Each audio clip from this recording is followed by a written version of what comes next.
Going to get started in the next minute or two, so final chance to grab a drink and come on in.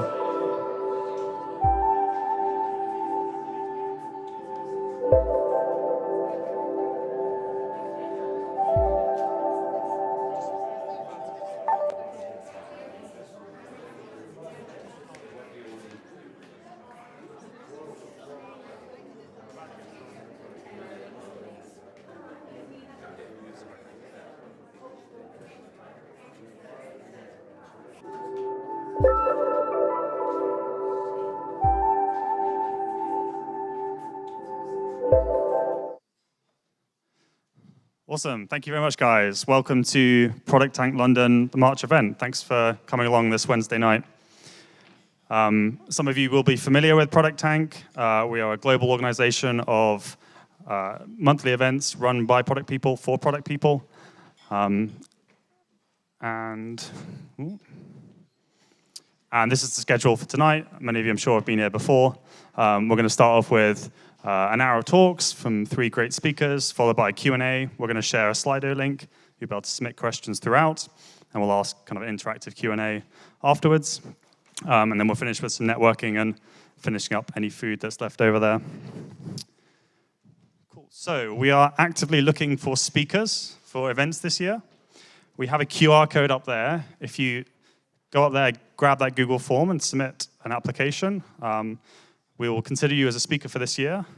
It's also quite exciting. We're working with a speaker coach. So you may have an opportunity to have a free coaching session with a professional speaking coach to try out our presentation, get some feedback, get some action points which you can improve on.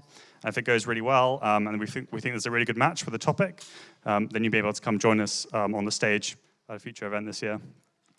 We are also actively looking for sponsors, and in particular, we are yet to find a sponsor for April, which is our next event next month.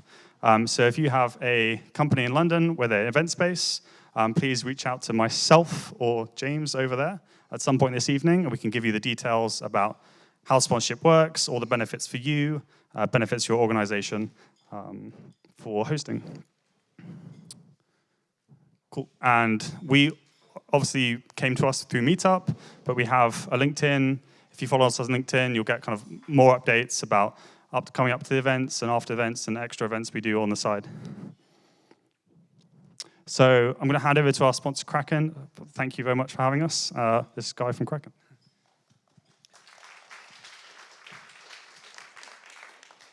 It's always weird to be clapped just for standing on a stage. Yeah, I guess my job here is to talk about Kraken and all of those things. What I would say is sponsoring these events is really, really, really important. The more of you we can bring together, the better the overall London and other countries' product community is. And it's always fantastic to hear from various speakers as they sit on the front row very conveniently for me. I'm going to assume most people know who Octopus are, because I'm sitting in their space right now, because it's much nicer and it's got tiered seating than a floor down for Kraken. But Kraken is the, I guess, utilities operating system globally. We enable the fact that if you've got an EV, we can smart charge it based on over excessive generation on the grid, so it's cheaper and better for overall of the planet. The idea of Kraken, and I'm going to talk about our mission very quickly, is to, and I hate the phrasing, touch 1 billion customers by 2030. Yeah, I know. It's absolutely grim. But in reality, if we go back to the original one, it's about that big green dent. What I care about here and what I care about pushing for this organization, and if you're interested in low carbon technology, how you make a fundamental change in the world, then Kraken is probably the place for you to use really incredible technology to make that change. Normally, I'm supported somewhat by somebody from recruitment who is much better at talking to you than I am. Unfortunately, she's gone out this evening to have a drink and a meal. She has, however, left a QR code, which is the next best thing for recruitment. If you're interested in roles at Kraken or you want to understand what's going on, please scan that QR code. I believe it takes you to her DMs on LinkedIn, which is weird. Drop her a message, link the job you're interested in if you've already had a look, or just have that conversation, because Kraken is ever expanding its tentacles. And I'm always interested in having conversations with product people that fundamentally want to make a difference in the world. I think that's me done. Thank you again to Kraken for having us. Cool, so here is the Slido code. You can scan it and submit questions throughout. This is not the only time, so if you're busy halfway through some food, we'll show it again later. Cool, all right, so we've got it. So, yeah, tonight we have 3 really exciting speakers to talk about the art of experimentation. Allegra is going to kick us off talking about experimentation at scale. Ellen's going to follow up with talking about 0 to 1 and how to kind of build an experimentation culture from nothing. And we're going to finish up with Ed Biden, who's going to talk about A/B testing, or perhaps a bit of why not to A/B test, when not to A/B test. So without further ado, I'm going to pass on to Allegra. Please give her a warm welcome. Hello, hello. Can you hear me properly? Yes. Amazing. Hello, everyone. Allegra here. I'm a group product manager at Kraken, actually, working with Guy. Been here for around a year by now, and I was in tech consultancy before, so I've been seeing quite a few products, quite a few industry, both B2C and B2B. And tonight, I'm going to speak to you about how do you do experimentation, how do you try to innovate in B2B environments, given at Kraken we are building a B2B product here, and in organizations which are scaling up. So 2 challenges, and I'll give you the best practices. Most of all are based on challenges and lessons learned from the past year, so we'll get started. So why B2B products are different, right? I'll start from here, and let's see if the slides are with me. Michael Scott. First and foremost, B2B products are foundational to how you run your business usually, right? They are products that are being used by companies to run their operations. They are critical to how the business is being run. Business use the same B2B products for years. Like I've seen like industry like retail, you use the same ERP, the enterprise resource planning system, for 5 to 15 years, in Italy even 15. So it's a system that stays in the company for a while. Before changing it, you think about it a lot, which means that your salespeople today are out and are selling a product that before the clients decide whether to buy it is going to take a few months, if not years. And second, the stakeholders involved to make the decisions are many. And the buyers of that product are not the end users, right? So there is a difference there. Second, those products, because of their nature by design, they're highly complex. They usually consist of very complicated workflows. So you have a lot of integrations, you need a lot of configurations. You have to design those products to be extremely flexible from the start, which is quite hard. Third, user experience can be a differentiator, of course. Like the B2B landscape is for sure not known for edgy user experiences. But at the same time, your users are not looking for crazy UX and UI, right? They look for continuity. They look for stuff that are looking as similar as possible to what they were used before, and also you don't want to disrupt their workflows. So it's a bit different to design for that and to design for delight or just engagement. And last but not least, it's about how you measure success. So in B2C, you really build for, again, delight, engagement, you have to drive adoption. In B2B, your buyers have already decided if you're going to use or not that product. So adoption is sort of invited kindly. You're being rolled out to use the product. And then the value is often really efficiency gains. So you have to measure efficiency. You have to tell your clients how much are they saving, cost, time, effort, all of that. But the data is scarce. Often, at least. That's what I've seen. Like, the user base is smaller, which means you have less users to measure. The configs are many, so it's very hard to find a standard way of tracking things. And therefore, you have to deal with a lot of imperfect, dirty, not consistent, often just qualitative data and anecdotal evidence to take your decisions. So that's B2B.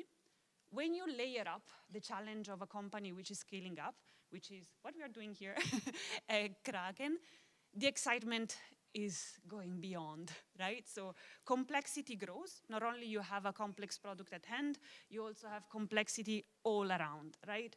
First, before you were a startup, you had a handful of engineers coming together, getting quickly aligned, doing stuff, shipping them fast. Now you are looking at your domain, you're splitting that up into products, you get new hires, you get new people, you start having product teams, you start having dependencies, you realize that decisions are not that easy to be made, and alignment, it's quite hard to get. And most of all, there is a high risk of creating silos. So it gets pretty difficult to manage. And at the same time, you are scaling up, which means your business is going well, which means clients want your product. Probably you have signed some contracts as well, so the need to innovate, it becomes even more urgent. You have to step up your game, you have to keep up, experimenting, you have to keep try out things. You have clients maybe that have signed, but you still need to be ahead of the competition, so you feel that pressure, so you try to scale up things. You scale up processes, you have new people, everything gets super fast, but you also realize that not every aspect of an organization scale at the same pace. So it's very easy to find yourself in entropy and chaos, especially because what worked before doesn't work any longer. And I've joined Kraken 1 year ago, so I was not really in the startup phase, but I work with a lot of colleagues that were there. And I think this is the most common phrase I hear, that they were just used to see things working out without speaking too much, without putting too much structure in place, but then things don't come together now. So there is panic often. So in the front of chaos, right, you have a B2B product, you have an organization which is maturing. How do you make sure that you still do innovation and you scale up your way of doing innovation? First, you have to avoid getting into the Spider-Man game. You have to avoid, having duplications, not having clarity about who is doing what. And most of all, you have to avoid your teams to get paralyzed by the complexity they have around, right? So the first thing to do is going back to the vision. And I'm sorry, we always go back there. This is in the B2C playbook, B2B playbook, I guess live playbook, probably, I don't know. But yeah, we have to go back to the vision, and we have to take the time to look at that and make sure that that is shared. And here are two nuances to it, right? Given it's a B2B product, it has to be multi-year, it has to be long-term, right? We talked about the fact that the buyers are many, and they are deciding now for the next couple of years, so you have to innovate and you have to think about your products very far. So yes, the vision is long-term, but usually the span in B2C is maybe 1 year. Things change so far, behavior of the customers change so fast, you don't often look over that. In B2B you have. So that's the first aspect. And the second aspect, which is, I think, often overlooked, is the sharing part. So before it was a startup, especially, like something we are seeing, like one person had that vision that was easily understood. Now the teams come in and they don't know what the vision of your platform, your product, whatever you're building is. So taking the time to share that, taking the time to make sure that your teams understand that vision, it's crucial. And nonetheless, as we said, you have users, which are not the buyers, right? So you have to articulate the vision so that it resonates both with your end users and your buyers, right? So you have to explain, where am I getting as an end users, right? I'm getting maybe like less manual work, less duplication, like easier workflows.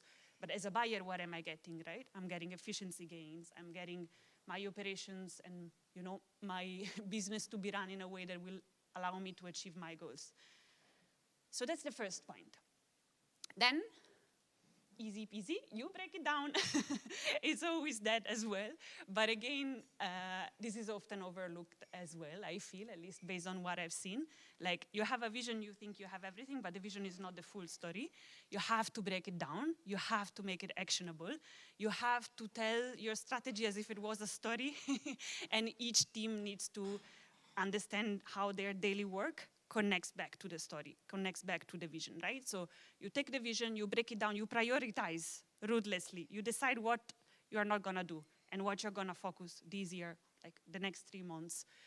And that's an exercise which, especially if you're scaling up, it's not easy to bring across. Because again, when you were a startup, there was no need of all this talking, all this sharing. Things were just happening. But now, if this doesn't happen, you have teams that are stuck.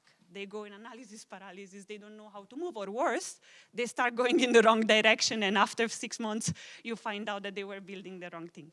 So you have to take the time.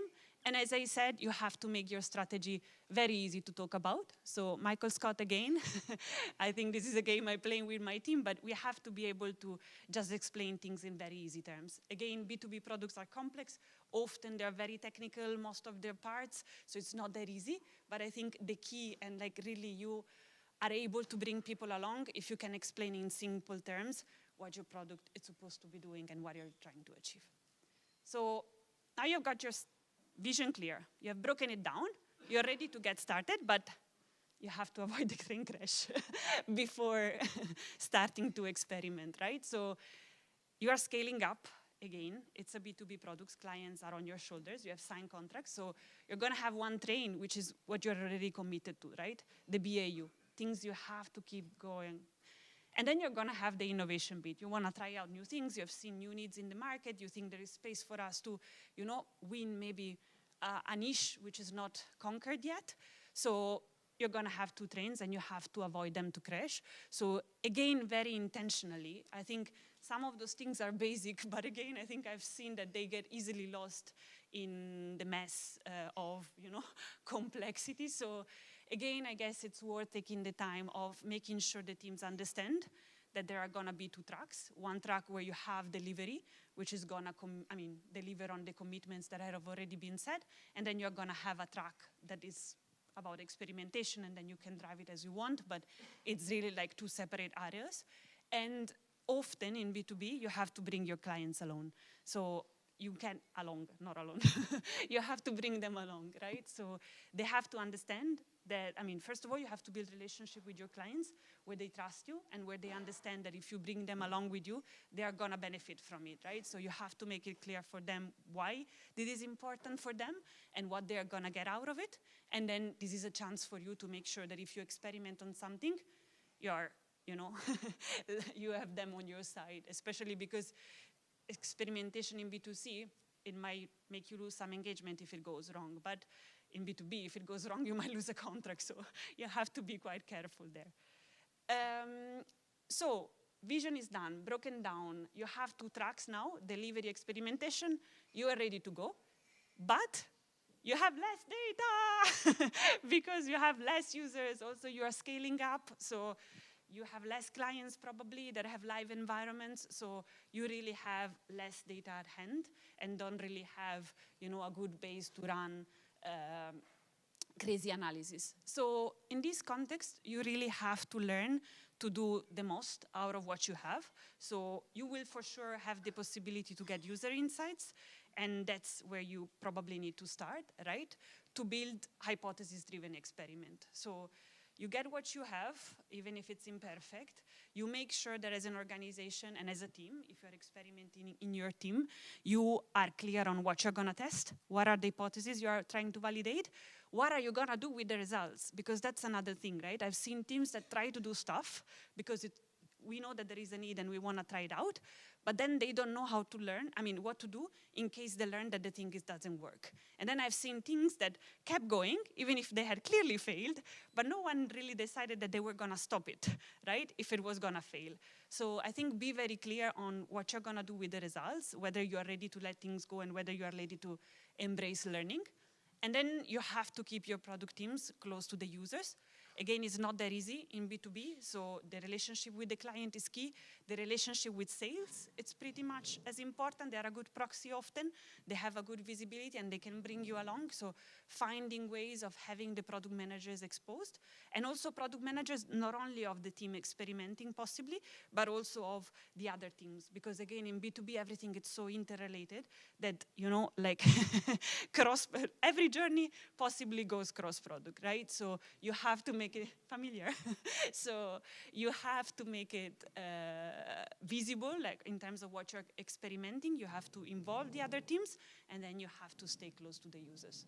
So I guess with that, you should be able to experiment. And the last point which again, I think we are learning more and more, it's the people, right? Basic, but crucial, right? You have to hire the right people, but most of all, you have to enable them and you have to coach them. I see enablement more as giving people the right tools, the right environment where they can experiment, when they can try out things. But I see coaching in terms of growing their, finally it works, sorry, in terms of growing their mindset and actually intentionally, you know, making them learn from what they're doing. So enablement and coaching, and then you have to get into an organization which is doing this kind of product and it's scaling that much, that are able to think abstract, that are able to break down things very quickly, that are fine in ambiguity, because you're always gonna have that. So I think it needs that balance, and then you have to grow. I'm back, sorry. I just wanted to say you have to believe in it. And grow your product practice, because I guess that's the only way to try to scale innovation, and for sure have a team that starts and likes and bring the results by learning together. So that's it. Thank you. Sorry, it was really bad. Okay, thank you so much, Allegra. Thank you very much. Let's go on. Oh, come on. Oh, there we go. Cool. All right, I'll give you guys a minute, just if you want to get on the Slido.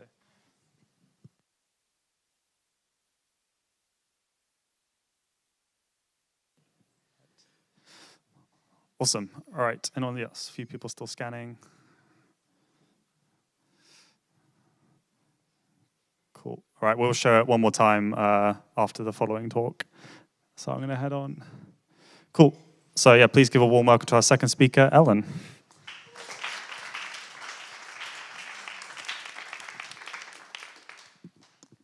Hello, everyone. Is it working? Lovely. So lovely to meet you all. My name is Eleanor Reardon, and I'm a product manager at Lottie. What is Lottie? Lottie is a marketplace for elderly care. So it helps you find, fund, and understand the care industry in the UK, which is an absolute minefield if you've ever had to navigate through it, and to be kind of a helpful companion through that journey and demystifying that process for families. So my talk is going to be what I learned from setting up experimentation at Lottie from the ground up. So Lottie is, B2C, very different to Allegra's talk just there. And we had zero infrastructure when it came to setting up experimentation. So a year ago at Lottie, casting my mind back, we had absolutely no A/B testing infrastructure, and it was really holding us back. We were releasing so many things a sprint, which you're supposed to do as a product team, and we weren't able to see what the impact of each distinct release was, how that was different, what was bringing us towards our goals and what was hindering us from them, and also isolating product changes from marketing campaigns, which we also knew had a significant impact on conversion rates. We had enough volume, so we had, the statistical significant amount of users who were coming to our site, and so it was about rolling our sleeves up and figuring out how do we actually get this going. And this was very much me a year ago. Never set up an A/B test, had no idea where to start, and was very much in panic mode. So the head of data sat me down, and he said, Ellen, how are we going to do this? How are we going to set up A/B testing? He knew I knew nothing about the space, and so he gave me kind of an A/B testing 101 lesson. He started talking about things like statistical significance, and I absolutely panicked. My heart kind of jumped to my chest. I was like, what on earth is statistical significance? And it took me back to a university lecture at the University of Warwick, where I had completely zoned out during statistical significance. And it was one of the few things that I learned at uni that actually would have served me in my career. So I spent an afternoon furiously ChatGPTing my way through, watching a few YouTube videos, and it got me 95% of the way there. And that foundation really grew my confidence in terms of having a baseline knowledge of what is actually needed to run a test. How many users are landing on a page? What is your kind of baseline conversion rate for the metric you're looking to move? Plug that into an online calculator, and then you figure out how long the test will need to run for. And at a startup, time is money. We didn't have time to be kind of having tests that were going on for months and months. And so if we weren't going to be getting a significant result in 2 sprints, so 3 to 4 weeks, we wouldn't even bother testing something. So yeah, my first lesson that I would tell myself a year ago, you don't need to know it all, but you need to be curious and you need to get a firm grasp of the basics. My second lesson, and I learned this the hard way, tracking, is absolutely everything. It's not glamorous, but you need to have proper event tracking when you do kind of go down this journey. So we kind of sat down as a product and engineering team. We said, okay, we want to launch our first test. Keep it really simple. For the variant, a pop-up will pop up after 3 seconds. For the control, it won't. Super easy test. We chose kind of a provider, a third party that we thought would be kind of work for us. And we set a goal, get a test live in a sprint. Easy enough goal. We launched it, initial results, massive Slack emojis, everyone's happy. We launched the test, first Lottie A/B test. And then we realized that whilst we did have that kind of initial conversion event, we didn't have all those granular events to give us really key insights into where users were landing, what they were converting to do, what they were then doing off-site, were they bouncing from the site, what was their time spent on page, the list goes on and on and on. So all of these events, we have spent the last year building out a really robust and granular kind of eventing system, and that has really stood us in good stead. But what I would say is, think about what events you're going to track, name them properly, and maybe create a custom GPT as I did with, kind of event tracking, naming, plug in the event, it gives you the event name, Bob's your uncle. So that is something I would tell myself a year ago. Third lesson, don't celebrate too early. Your stakeholders are going to be so curious. Oh my God, my idea is being tested. What are the results? What are the results? And you can tell them. You have to lock them out of your A/B testing platform, only give the access and the keys to yourself, your data analyst, and your kind of engineering team, because you'll see a super exciting result after 3 days. You get a bit cocky. We had launched a few A/B tests. We shared the results, 50% uplift in inquiry conversions. Oh no, 2 weeks go by, things are flatlining. And it's really embarrassing to have to go back to those senior stakeholders and say, yep, that wasn't actually the result. And you actually erode quite a lot of trust doing that. So what I would tell myself a year ago is wait. Even good and successful experiments need time to mature to reach that statistical significance. And you will never regret waiting, but you will potentially regret sharing results too early. My final lesson would be most experiments will fail. And that is absolutely okay. It will feel like a bit of a personal failure because you're testing something because you believe in that hypothesis. But also, you should only really be testing things if there's a level of ambiguity. If you know for sure something's going to work, roll it out, especially in a startup. And so the fact that 70% of your tests will fail is something you kind of need to accept. But failures are the prices of those breakthroughs. As long as you save and you really dig into those insights, that will shape future tests, future features, and failures are the price of breakthroughs. Don't take it personally. So what I hope you take away is these were my lessons. And I was only able to learn these lessons by kind of taking that step and doing what seemed obvious to us as a business, but was a bit of a mountain to climb. And by starting whatever that is in your business, whether that be A/B testing or something else that seems difficult, you will learn so much along the way.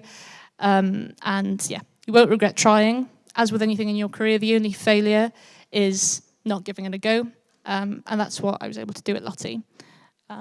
Thank you all for listening. Passing on to Ben. Thank you very much. Thank you very much, Ellen. One more time, QR code. I think people are getting the hang of it now. Yep. All right, let's move on then. So our final speaker tonight, I'm very happy to introduce Ed Biden.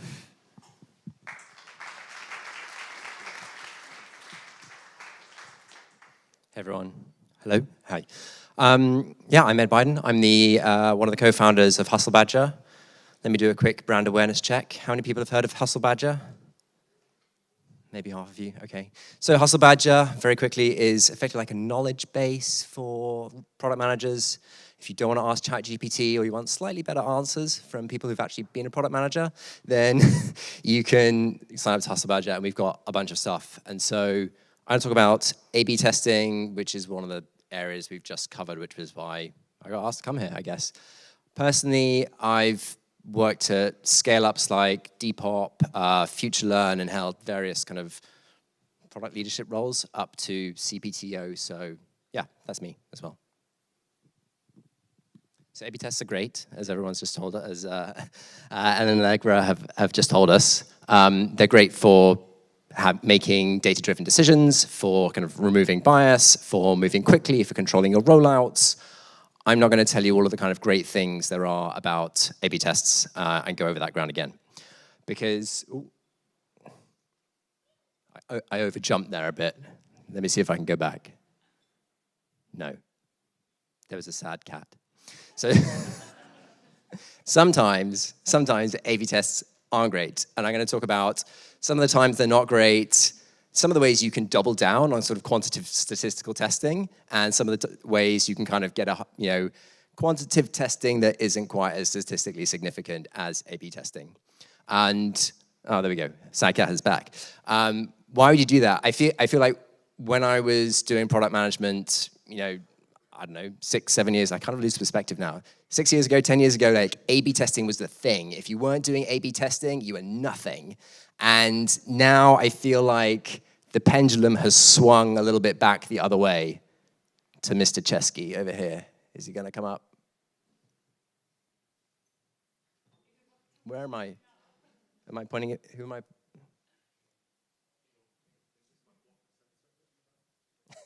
I've got fat fingers, okay. There we go. So the pendulum has swung. Brian Chesky, he was basically like, nah, we don't A/B test anymore. I've got all the ideas. I know what we're doing.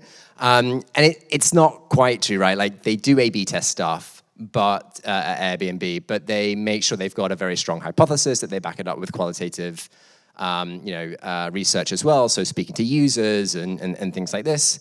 And it's not just a kind of everything must be A/B tested by default. And I think there are some very good reasons for that. I think you should be A/B testing in the right circumstances.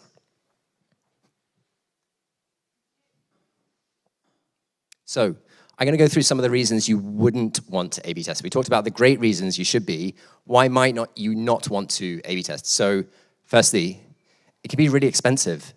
And it's expensive for a number of reasons. Like, firstly, you've got all the platform setup costs. So you've heard Ellen talking about, yeah, we had to get in like an A/B testing platform, and then we had to set that up, and then we had to put in all the tracking, and then we had to all good stuff that's going to pay off. But there is a significant upfront investment to get going there. You're also talking about the cost of building your second set of code, which you're going to do anyway, because you're going to build the feature. But then you're not going to roll it out and get that benefit. Let's assume it's going to work and it's going to give you some positive benefit. That's why you're building it. You're delaying that benefit reaching the users that are in the control group. So you've got an opportunity cost there.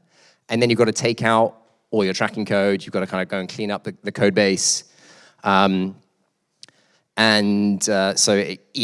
it can get a little bit expensive if you kind of factor all those things in, depending on the scale that you're working at. If you just ship stuff, risk is you'll be wrong. It won't be a great idea. You won't have a positive impact, but you will get results very quickly. You just won't know what they are.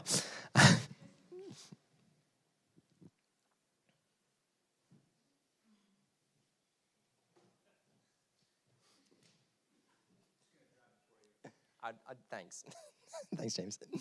Okay. Second point here. So incremental thinking. If you're really in kind of the swing of A/B testing, then it can get very tempting to be quite incremental about what you're trying to solve. You've all read the case studies about like, oh, we changed this line of copy and we tripled our conversion rate, or we changed one image and moved the button up 2 pixels and changed the shade of blue. I mean, great, and you hear about those cases probably because they are the exception rather than the norm. And the temptation can be that you want to isolate the effect of every single little thing that you do. So you change the button color, and then you change the copy, and then you change the image, and then you try and test all these things individually to understand how they're working. And the problem with that is that you're thinking in these very, very small steps. And most of the time, very small steps are not going to significantly change the user experience. So you're not going to get a big change in the metrics either. And you're also not going to be able to see how all of these things intermingle and work together. So you've just got to be careful you're not getting kind of locked into a local maximum where you're like, this page is perfect because we know we've tested every single little element on it, but you haven't really considered whether you should even have that page, or whether there's just a completely different user flow that you should have been building instead of optimizing the one that you're on. So that is caution 2. Next slide, please. False confidence. So A/B testing is sort of the top of the tree when it comes to being really sure about what you're doing, because you're dealing with statistical significance. But there are still sources of error. It's not laws of nature that you're uncovering here. Most companies will test to 95% confidence levels, which means that 5% of the time what you did happened randomly and not because there was a significant difference between the 2 variants. So that sounds like pretty small chance, like 5%. One of my first roles as a product manager, we had 1 million daily active users. I was making Facebook games. We were running 10, 12 A/B tests at any one time, and we were probably changing 3 or 4 of those every week. So at that rate, you're talking about making a mistake in your A/B test, like rolling something out when the result wasn't what you thought it was, maybe like once or every 6 weeks. So that's not a reason not to do A/B testing, but it is a sort of a reason just to maintain a healthy degree of skepticism about what your A/B tests are telling you. Because they're not telling you this result is like definitely true for all time. They're saying like there's a high degree of confidence that this is the result. The other thing to think about is when you go and run lots of A/B tests, the results that you get from those A/B tests often won't stack up as neatly as you'd expect them to. So if you go and run 5 A/B tests and they all give you a 2% uplift on your conversion rate, I can almost guarantee from years of experience and no statistical background that they will not add up to 10% increase in conversion rate. Like the world just does not work like that, unfortunately. And you'll get this kind of compression effect where you go and do loads of experiments. You're like, this is amazing. We're going to like triple revenue in a year. And actually, you get this much more modest effect. There's a few different reasons for that. So you can end up pushing people further down the funnel, but not all the way to the end.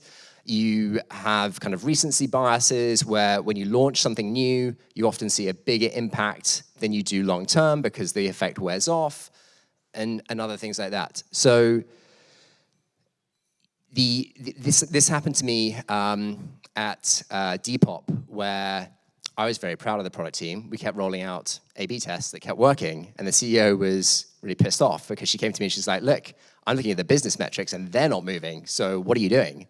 I was like, okay. And it took me quite a while, or it took the organization quite a while to figure out that what was happening was we were growing really quickly, so we were moving from kind of core users of Depop to more adjacent users who we had slightly less good product market fit with.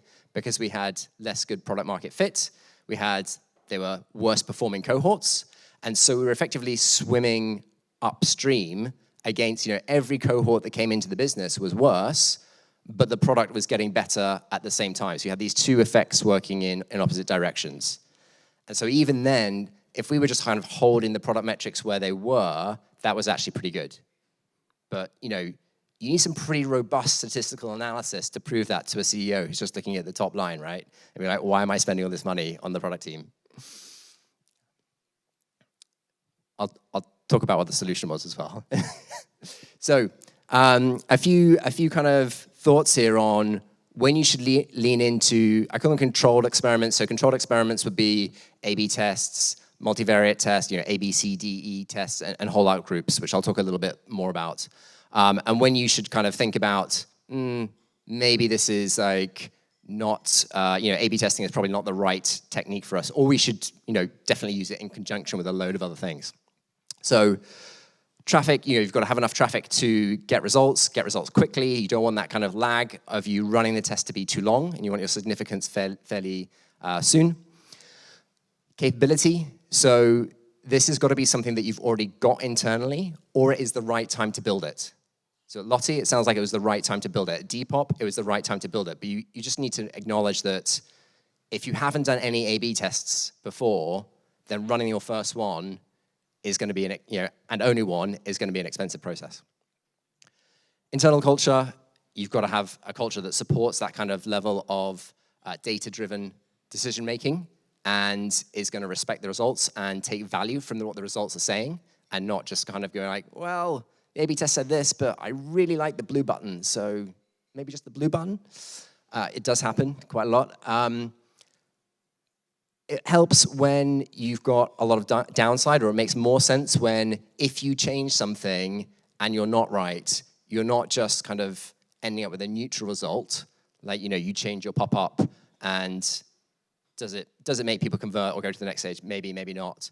But if you're changing like your business model or your onboarding flow, and you might kill the business, then it's a really good safety check to have there. It depends what your alternatives are and how expensive they are as well. So if you've gone through that investment of putting in A/B testing, and you've got loads of traffic because you're a really big company, and you've got loads of at stake, then actually like churning out A/B tests might make a load of sense because they're relatively cheap to do compared to going and recruiting a representative panel of users from around the world that represents your business. Yeah, I mean, just do the A/B test. Like it's going to be much simpler, right? So it's very context dependent, like what is your business and the scale and so on. Next slide, please. Holdout groups. So come back to Depop. We had all these A/B tests. They're going well. They're not adding up. What do we do? So eventually we said, well, look, if you want statistical results, you want to know what the product team is doing, we're going to have to run a holdout group. So a holdout group is where you have a control group, but you hold it for maybe 3 months, maybe 6 months, for an extended period of time, and you don't push any changes to them. And then you compare how well they're performing with your other users. So this is also not perfect because the control group starts to diverge, and you might get people aging out of the group, like the cohorts get older and so on. But this can control for the effect of, if you're growing fast, that just who you are reaching, your segments are changing quite well. So this is also, I talked about the expense of running an A/B test because you're delaying the value getting to users.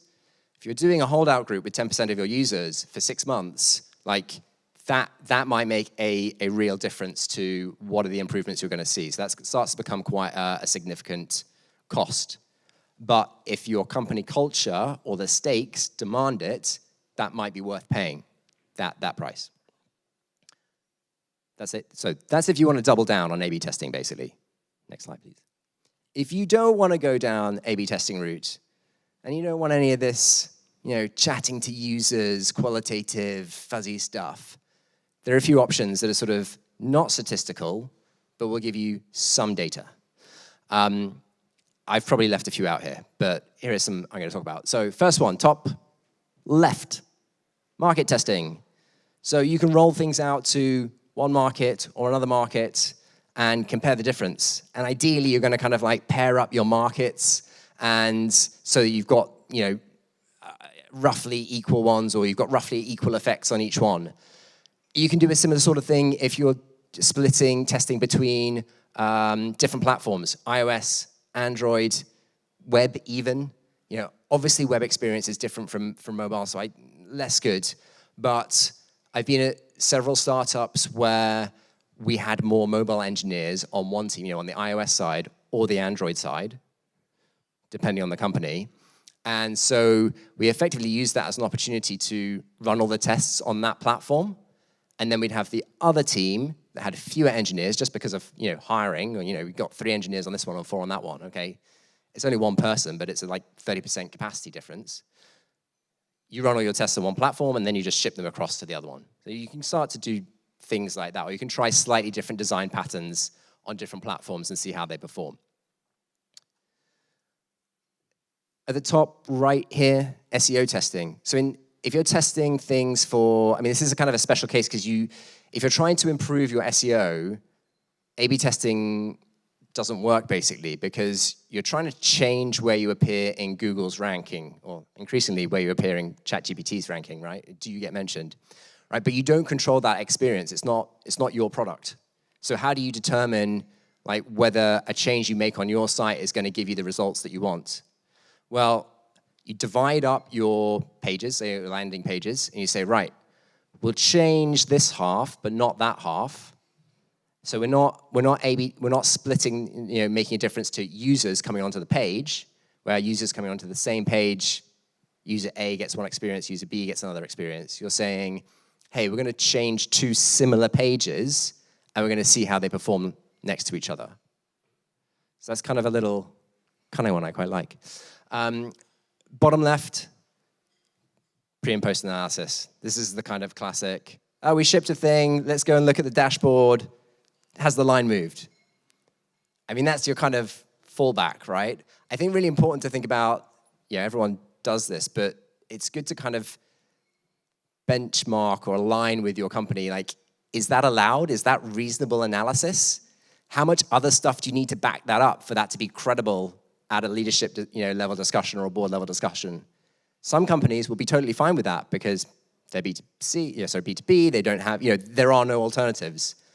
Other companies, this will trash your reputation because you'll be seen as deeply unquantitative. So sometimes works, sometimes doesn't. I think very cultural dependent. And then you've got all these kind of lovely qualitative, surveys, chatting to users, heat maps, all the other things there, which I won't go into more detail. Next slide, or maybe that's it. That's it. That was it. That was my practical guide.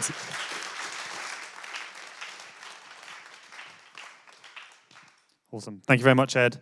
I saw some people taking photos throughout. There is a recording of this that's going to be available on the Mind the Product YouTube channel, so if you did miss anything, you can catch up there later this week.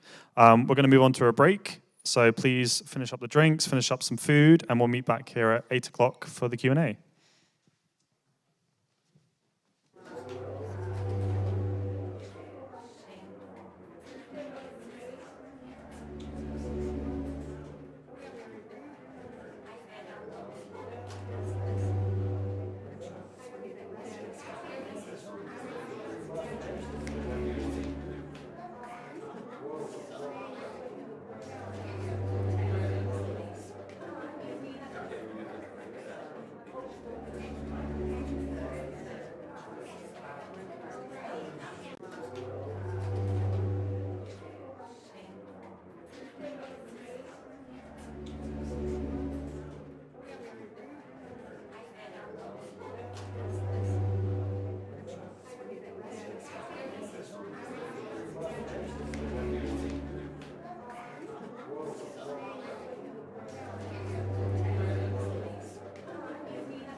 If you could please as well rank the questions so they come to the top for the ones you really want to ask. We'll go through about 15 minutes now. So starting off, question for you, Allegra. Could you provide an example of unexpected experimental results and how you handled them?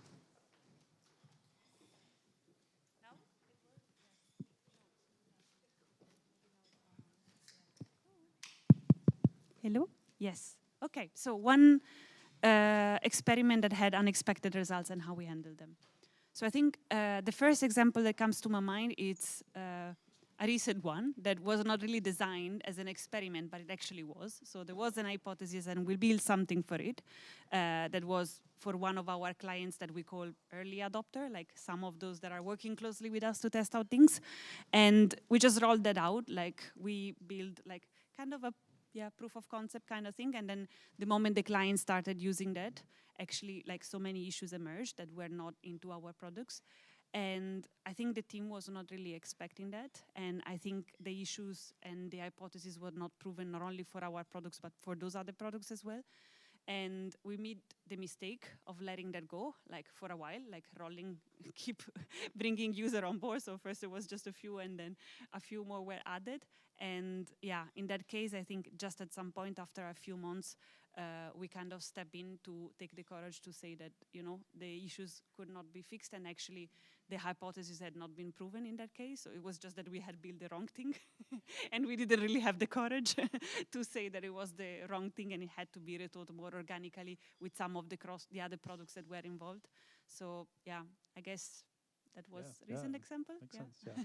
Ellen, any unexpected results from experiments? This one absolutely broke my heart. So have you guys ever been on Airbnb or Booking.com? And when you're on a search page, you're able to kind of scroll through images before you actually click through to the listing page. So we thought, yeah, that's going to smash it. Unfortunately, people were spending way too much time scrolling on the images and weren't actually going through to do our conversion event. So we had to pause that. And that was kind of a hard one because from a user experience perspective, so much better. We saw, you know, so much higher engagement from users. But when it came to the bottom line, and we're a startup and we do need to drive that bottom line, for now, it wasn't working. But we're going to recycle it. And I've got high confidence that at some point it will be the right move. We had an interesting one on the game, one of the Facebook games I was working on, where we just launched our mobile version. So we had a mobile version of this game, and we had a web version of this game, and it was a hidden object game. So you had to like find things, find objects in a picture. And on the very first kind of scene that we showed people, like in the tutorial, some people just wouldn't find the object they were meant to. So that's obviously kind of like kills them going any further. And we solved this, or we thought we solved this by effectively like flashing the item they were meant to find after, 10 seconds if they didn't find it. And we A/B tested it. And what was funny was that it improved conversion on one platform and decreased like on, I can't remember if it was web or mobile, but like it improved conversion on one of them and it decreased conversion on the other one. And we could not figure out why. I can see some furrowed brows. That's how we were for like 3 weeks. And eventually we just decided to let the platforms diverge and have, follow the test results and have it one way on one platform and not on the other. Very interesting, very interesting. Cool. So our next question, not necessarily about experimentation, but I think something that you touched on in your talk, Allegra. So often we hear advice about hiring the right people in product. Can you say more about what to do if the wrong people have been hired?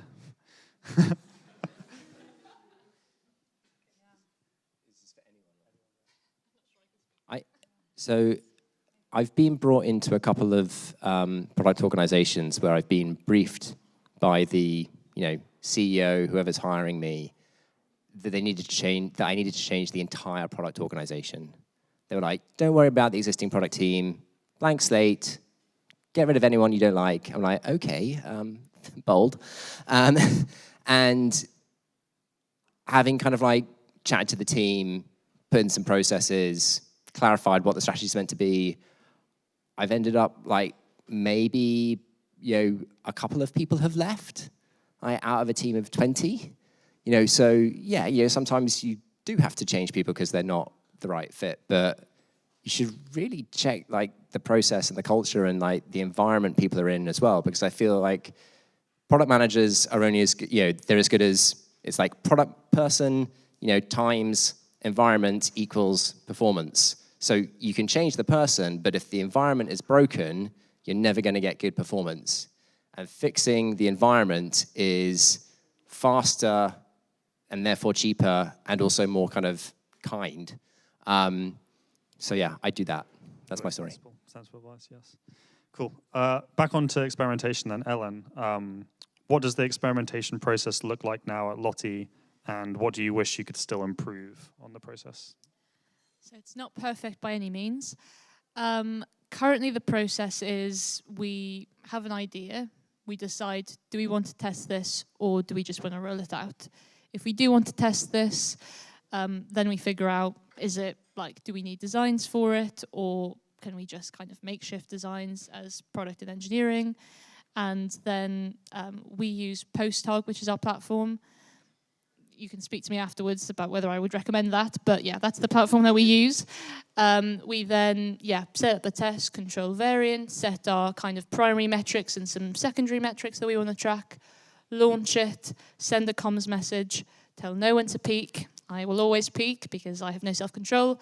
And then we kind of monitor user videos, so see how people are actually interacting with the test. So having that qualitative as well as that quantitative. And then the platform will tell us if we reach statistical significance.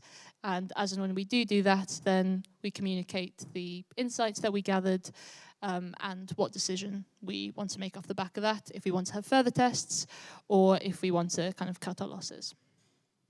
Cool. So I think you touched a bit on this question in your talk, Ed. So statistical significance suggests A/B testing success depends on like a lot of volume, a lot of users. How should companies with kind of small user bases or growing user bases approach this sort of A/B testing? Because it's kind of what you spoke about.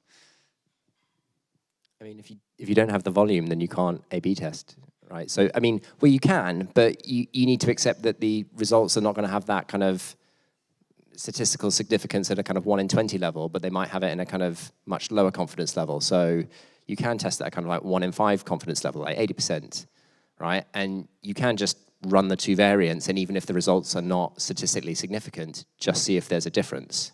Right? That's effectively like peaking too early. So you will be wrong more often, but it might be better than nothing. Cool. So I guess a question for anyone, how can you overcome senior stakeholders' reluctance to engage in experimentation? Is that something you've had to deal with at your companies? I think it's a hard one in general. And to me, it really goes back to, the strategic bit and what we want to, drive in the product area you are in. For example, I lead the product group, and I would have, maybe to experiment stuff to make sure that, we reach the vision we have set and like the goals we have set maybe for this year. So I think starting from that bit, it's a way of, trying to convince them. But it takes always an ally. So what I found out is that I need to understand in the organization who is seeing value into that and recognizes the value, and maybe try to come up with a few examples even without the buy-in. Again, it goes back to the cost and how much you are ready to invest. But if you have a way of, running experiments, even just in a very cheap setup, maybe not doing A/B testing, but something else, and then prove, the results, and then you bring it together with your strategy and with your maybe sponsor to the senior stakeholder, that might work. So like showing them a bit of value and then using that to leverage more. Yeah. Okay, awesome. Also, that data and those statistical significant results that you have, you can then disseminate that to your sales team, and they can then use those insights with potential, in our case, care home partners. So we could say, okay, we found that care homes with an outdoor garden image are much more likely to convert to an inquiry than with an indoor image, and you feed that back to your care home partner. The sales team can then take ownership of that result, and that then drives value in terms of you as a marketplace and a platform giving potentially people who aren't that data, enabled or tech savvy, those that knowledge and that information that they can use for their own decision making. Do you have any engaging stakeholders and buy-in experimentation? I mean, like anything else, like A/B testing is not an end in its own right? It's a tool to get the results that you want. And so if you've got reluctance from senior stakeholders, probably because they don't understand how they're going to get what they want out of this tool, and you need to reframe it in ways that they care about, which is what these two said, basically. So another question here, it's actually, I'm quite interested in hearing the answer. I think a lot of product advisors, coaches, we recommend a lot of experimentation, but not necessarily talk a lot about like getting away from that just to go ahead and do delivery. How do you balance experimentation and actually just delivering things?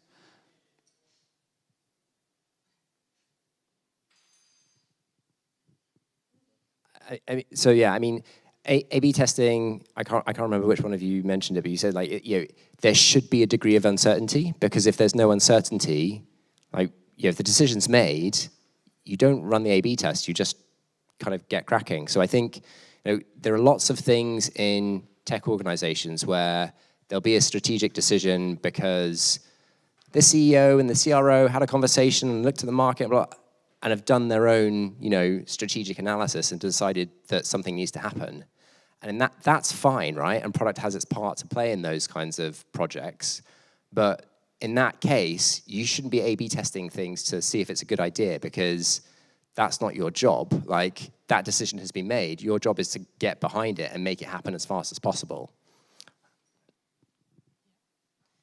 Same goes for like things like legal requirements, and it's also helpful to get an estimate from your engineers of, if you were to run an A/B test, it would increase the time to build this by 2 to 3 days. So you could say, we could start getting data in a week, or we could start getting data in 2 weeks, and depending on your kind of risk appetite and tolerance for that as a startup or as a larger organization, that can help too.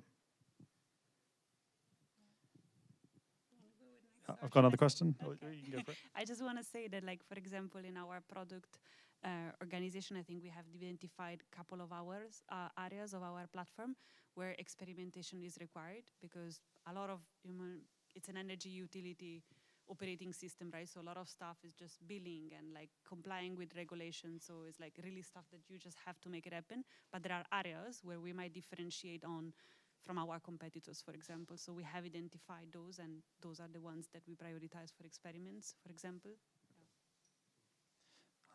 Cool. A question here on B2B experiments. Are you assigning variations to kind of individual users, or do you assign them kind of on business levels? Yeah, business levels. Yeah, really. Yeah, on users it wouldn't work. At least that's my experience. Yeah. Okay. Do any of you have any experience or stories about so-called founder mode clashing with or complementing experimentation at a business?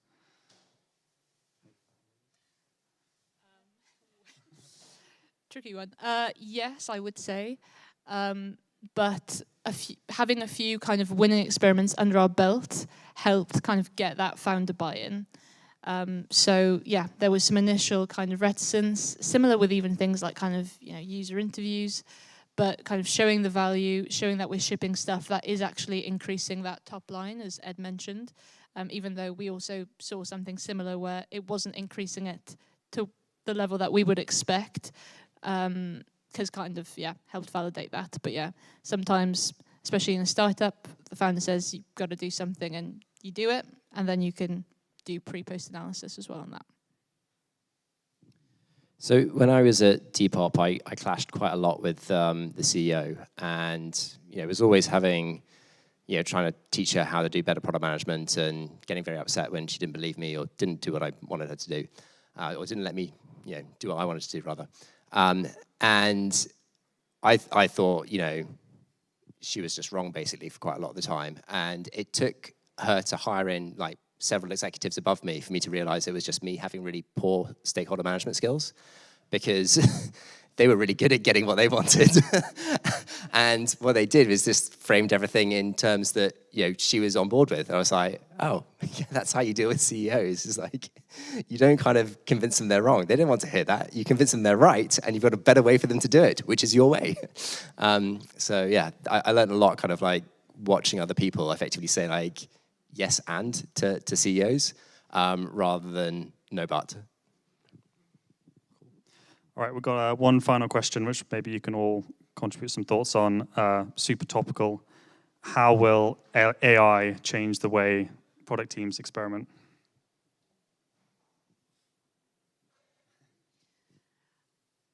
I think it lowers the barrier for things like getting designs ready, getting prototypes ready. So something I've been doing loads of work, and my engineers hate me for it, is things like Lovable, things like those really easy like no-code tools to build prototypes. Really lower that cost to entry, and I can see us being able to do that at scale a lot easier. Also, when it comes to actually analysis and analyzing your test results, you can just feed all of that into ChatGPT, and you kind of get a really concise narrative, which kind of, shows kind of counter arguments, things you wouldn't initially have spotted in the data. Do you use that? I do use that too much, some people would say. But yeah, it just helps you get time back to actually focus on, collaboration with your team. I would plus one that and add on the fact that it really helps, I think, ChatGPT on the narrative, on the test results, apart from the analysis, of course, like another pair of eyes, or in general, like the first pair of eyes. But yeah, also building that narrative, especially if you go back to the senior stakeholders and you have to talk about what you have done. Like, yeah, that's... I don't really have anything to add, no. Awesome. Thank you very much, guys. A big round of applause for our speakers.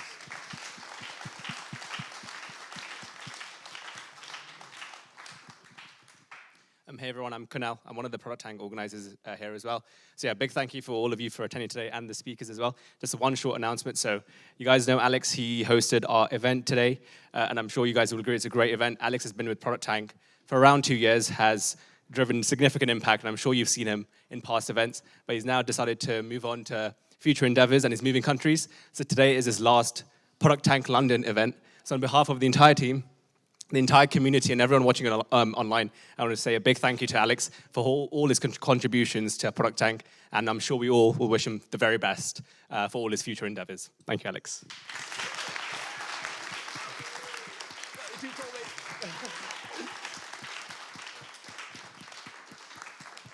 Cool, thank you very much, and hopefully see you next month.